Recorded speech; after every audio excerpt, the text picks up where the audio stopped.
Саламатсыздарбы урматтуу саяпкерлер? Мынакей 2022-23 окуу жылын аяктап алдык. Буюрса алдыда бүтүр экзамендер гана калды. Бир жыл бою аябай чарчадык. Эми келиңиздер ушу чарчоо башталып, 3-июнь күнү жалпы жамаат ойноп келели. Алыска барбайбыз.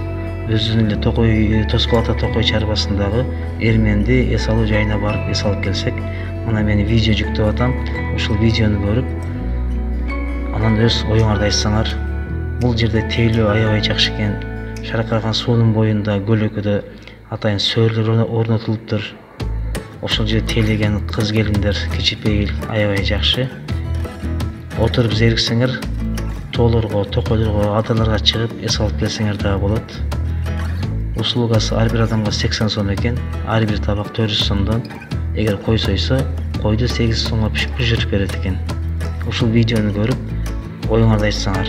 Жалпы жамаат 3-июнь күнү жакшылап бир эс алып келсек.